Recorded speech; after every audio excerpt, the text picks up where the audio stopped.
Rising stars. Quick tip. If you can't answer these 3 questions, you're not ready to audition. Who are you, what do you want, and why do you want it? Stick around because I'm about to help you answer these so that you always feel prepared in your audition. And if you want to have one-on-one coaching with me, just click the link in the description below. Let's get started. Oh, and don't forget to subscribe.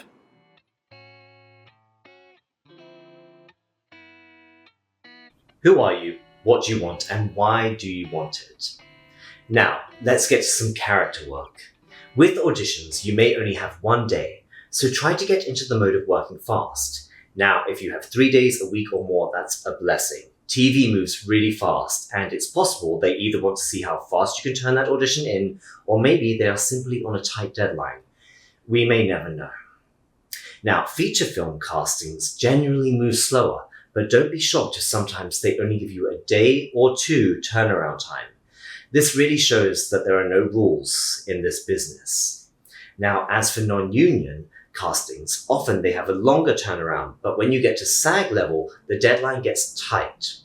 Regardless of an audition deadline, these 3 fundamental questions, who are you, what do you want, and why do you want it, will eventually seem like second nature to you. And here is my secret on how I start with each character.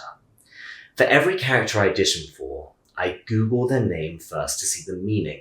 You'd be shocked at how often it correlates to the character description or the way the character already acts in the scene. Here's an example. Say you're auditioning for Mariska. Google the name and voila, Star of the Sea. So there I can take the meaning of the name and think star, bright, shining, wishful, and sea, serene or wild, salty, and cleansing. I know it may be a bit abstract, but it can sometimes give you ideas to help create the character. Okay, so who is the character? Meaning their age, where they're from, if they work or not, are they loving, powerful, educated, funny, or both? There will be hints in the scene if you look for them. And if not, you can create the character. Remember, this is your audition. One successful actress who I'd coach would come in with pages of notes for each character and had a whole backstory. This was her process and you do not need to copy it, but answer a couple of these questions so you know who you are playing. If you have time, try creating a backstory of this character. What was their childhood like? Are they religious? Are they a happy person, an anxious person, or a stable person? This is part of the fun. Enjoy it. And if you're playing a real person, research away. Really build the character, their voice, stance, habits. And then if you're playing, say, a doctor or a lawyer or a law officer, make sure you know what comes with that. Meaning, what does the job entail? What did they have to do to reach that position? That is one of the beautiful things about acting, learning about others. Now, moving on to what does your character want and why do they want it? This is Acting 101, and eventually, if not already, will become second nature to you. In every scene, a character has a need, desire, want, or objective.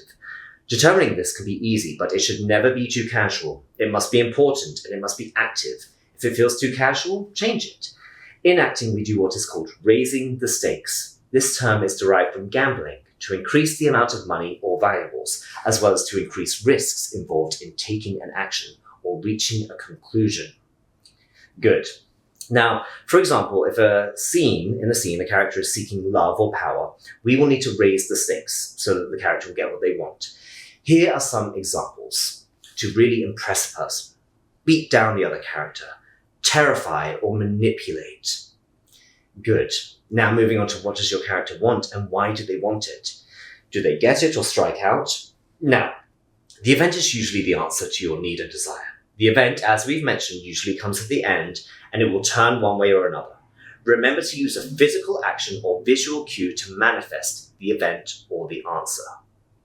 Good. So that's it for your character work. Answer the questions, make the notes, create the backstory if you can. Remember, you don't need to spend hours, but a good 30 minutes to form that character and get some key words is going to make it so much easier when you actually start your audition. So great. Great job, stars. Now you've got the tools to break down any character. Oh, and don't forget, you can always book on one-on-one coaching with me. Just click the link in the description below.